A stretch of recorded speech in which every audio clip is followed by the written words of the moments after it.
Welcome to Besiege Bots, the real home of robotic combat in Besiege. In this episode, we complete the Beetleweight bracket preliminaries to find out who moves straight into the top 16 and who will have to recover in the redemption round. In our opening fight, we have last year's runner-up Stance Attack Jr. from Team Mistakes Were Made, taking on former SBC Featherweight champions Froggy Robotics and SBC 2020 4th place finishers Team Dangerous Purposes.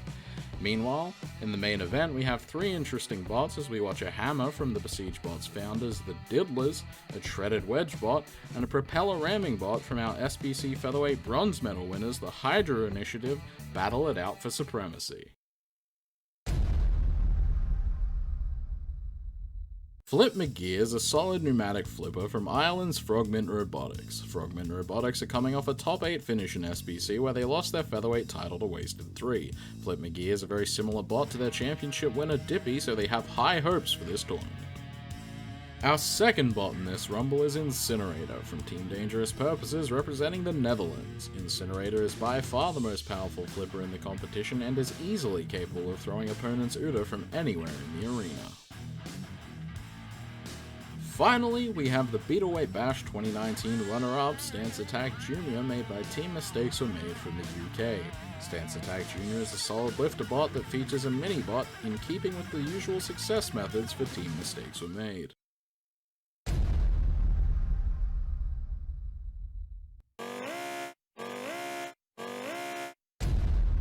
We're underway with the first fight here of episode 4 with the two flippers in a lifter rumble.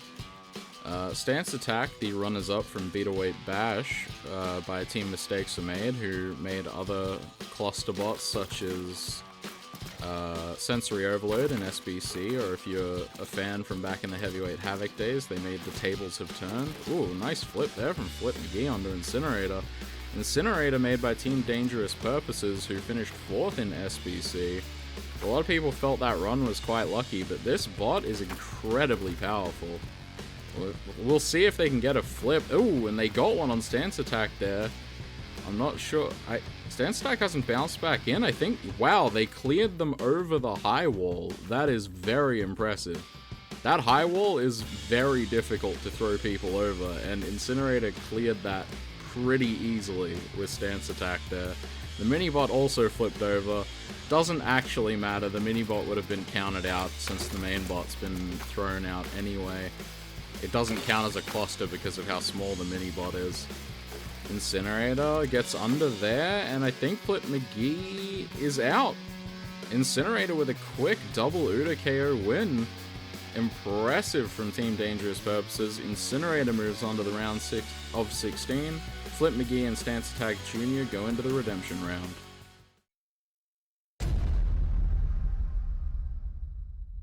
From the Hydra Initiative representing the UK, we have A Moment to Talk Please. A Moment to Talk Please is a full-body spinner, though it may be more apt to call it a spinning wedge bot, as it is designed to be a control bot first and a spinner second. Next up, we have HBB from the French team 110%.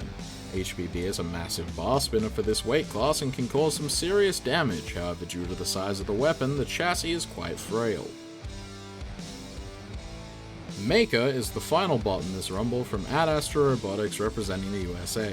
Maykr is a spinner with decent power but could run into trouble due to its exposed wheels. Ad Astra Robotics are a solid team however, so it remains to be seen what this bot can really do.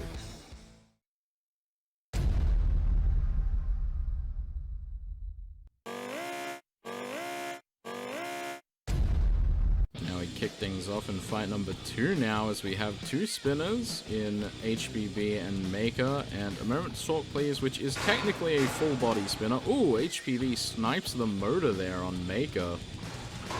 That is going to be very unfortunate for Maykr. I don't think it can really do much in this fight now. It'll have to hope that HBB KOs A Moment to Talk Please and itself in one hit or something.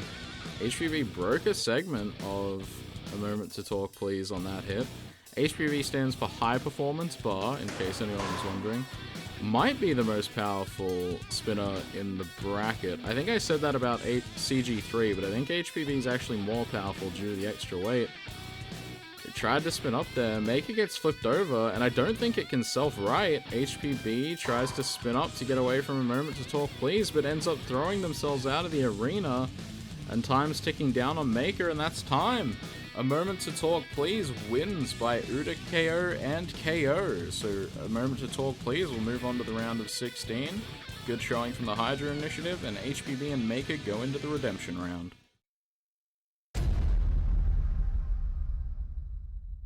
First up in fight number 3, we have Blood Crypt from the US team Night Slash. Blood Crypt is a fun hammer bot that competed in the last Beetleweight Bash and made it to the top 12, but the builder is hoping they can go further this year.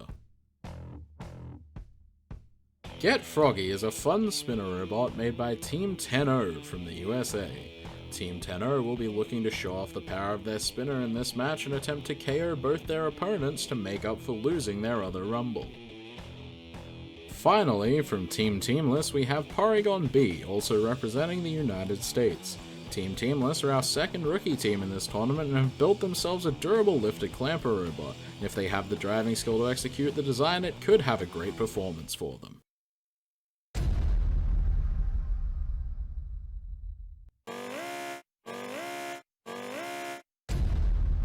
Underway in fight number 3 now, we have 3 teams that really want to kind of prove themselves in this fight.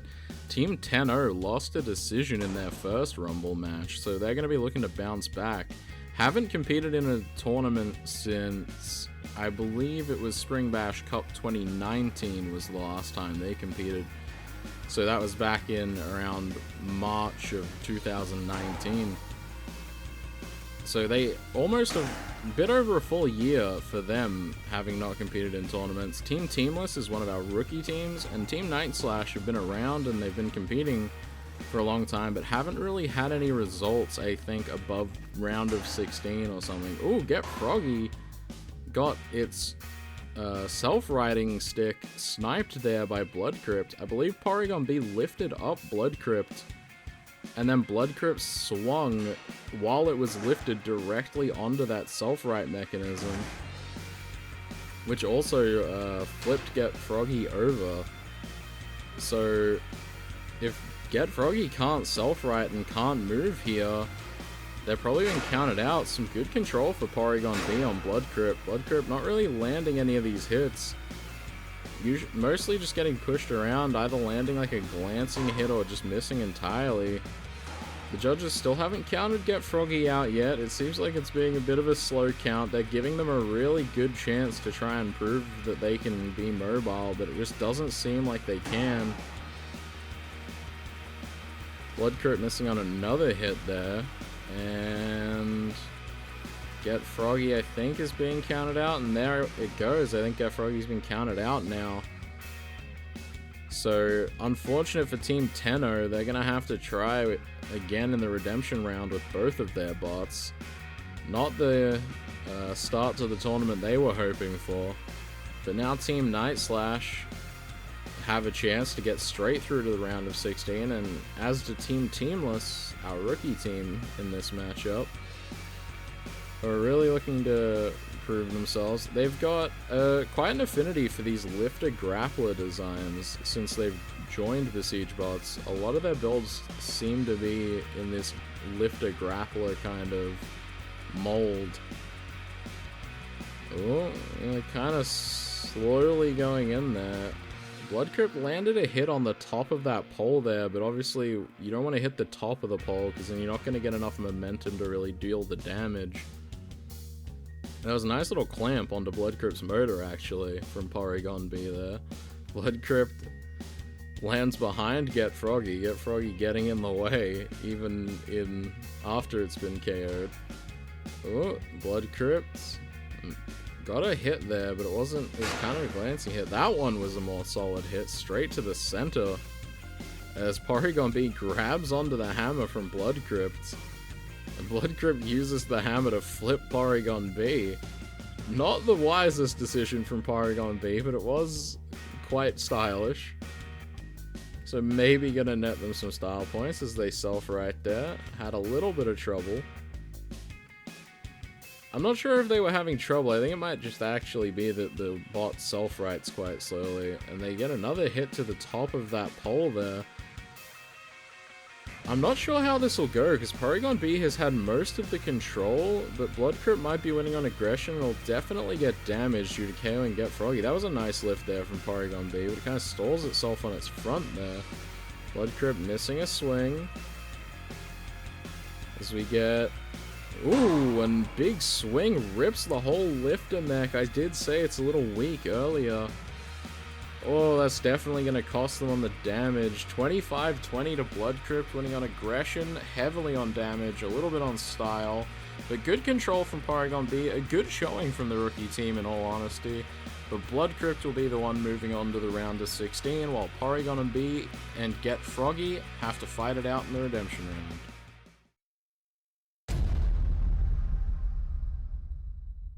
First up in our final rumble for this tournament is Arena Hazard from the US team Roadblock Inc. Arena Hazard is a treaded wedge bot that takes full advantage of the tread size bonus, being twice as block heavy as a normal Beetleweight, and with solid durability it could be a hard machine to stop. Balls Deep 2 is the second entry from the Besiege bot's founding team, the Diddlers, representing the Netherlands. Probably the most powerful hammer bot in the bracket, it will look to smash its opponents to pieces and look stylish while doing so. And the final bot of this final rumble is Misguided Patriotism from the Hydra Initiative, representing the UK. Misguided Patriotism is a propeller engine ramming bot designed to slam into opponents at high speed to cause damage. However, it has an odd design for this archetype, so it remains to be seen how it will do.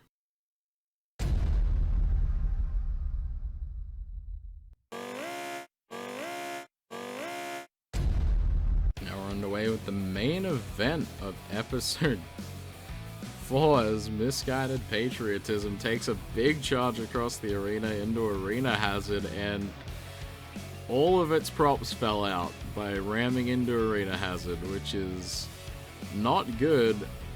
It'll be interesting to see whether they're deemed to still be mobile, because they are still capable of moving in a controlled fashion, but they're so much slower without their props that it may count as immobility. It seems the judges are ruling that it's not, so Misguided Patriotism will be allowed to continue. But it's going to be moving slowly, and I don't think it can really do a whole lot of anything. Arena Hazard kind of trying to push around Balls Deep, who's trying to just land hits on whatever it can, but it hasn't really landed too many solid ones yet. So we got the Diddlers in this match. They won through in the super heavyweight bracket to the round of 16 with a pretty decisive decision win with their Thwack bot, bottom feeder. So now they're trying to get their second bot, Balls Deep 2, this hammer bot, through to the round of 16. They'll have to be careful not to throw themselves out of the arena. Arena Hazard is getting a lot of pushing done, but it's quite slow, so Balls Deep 2 is able to drive away whenever it wants. And Misguided Patriotism is just a non-factor at this stage. Wow, Arena Hazard there took a hit kind of straight onto the treads. Oh, it actually took it to that backside? I think Arena Hazard, part of it broke, but I'm not... Oh, it's part of that front area there. Yeah, I think that's where it took the hit from Balls Deep. So... good hit from Balls Deep to deal some damage there. Arena Hazard's a pretty durable bot. Ooh, as the hammer gets kind of lodged into Arena Hazard's wedge. But they're free now. I'm surprised Balls Deep isn't taking more shots at Misguided Patriotism here and trying to split it in half. Because those wheel connections shouldn't be strong enough to hold the whole bot together if Balls Deep 2 can land a good hit. We'll have to see if it can or not. Arena Hazard driving inverted for now. I think it can self-right by driving up a wall, but they just don't feel the need to, really. They get the job done either way, that big front wedge, which is actually quite good at stopping hammers, interestingly. Oh, as Misguided Patriotism actually gets Arena Hazard up on top of them and get as much control as they can out of that. Arena Hazard is just a little too slow, which is really hurting it in the aggression department, and it's not letting them get as much control as they potentially could. But to their credit, they're really not taking too much damage other than that one hit.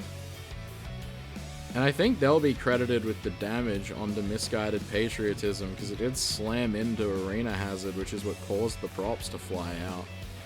So we'll have to see how damage gets scored in that regard as we come down to the last 30 seconds. Balls Deep 2 is really going to want to get some damage, and Arena Hazard's going to want to get like a pin or something to really get extra control and try and shore it up on the judges' scorecards, because this could really go either way right now. Misguided Patriotism probably going to be a borderline non-factor. Ooh, as Arena Hazard's wedge gets ripped off on that left side. That's excellent for Balls Deep 2. That's going to score them a lot more damage points. And we go to the judges. We'll see how the judges saw that one. We see Balls Deep 2 wins a 21-20 decision over Arena Hazard, with 4 points going to Misguided Patriotism, winning on style, damage, but losing out on control. I think 1 on aggression as well. Balls Deep 2 goes through the round of 16. Arena Hazard and Misguided Patriotism go into the redemption round. That's it for this episode. Our 4 bots heading into the round of 16 are Incinerator, Blood Crypt, A Moment to Talk Please, and Balls Deep 2. Meanwhile, getting a second chance in the redemption round are Flip McGee, Stance Attack Jr., Get Froggy, Porygon B, HPB, Maykr, Arena Hazard, and Misguided Patriotism. In the next episode, we will begin the Super Heavyweight Bracket Redemption Round. We hope you enjoyed this episode, and if you did, please leave a like, comment, and consider subscribing. If you're interested in joining our community, follow the Discord link in the description. And from everyone in the Besiege Bots Discord, have a fantastic day, and we'll see you soon.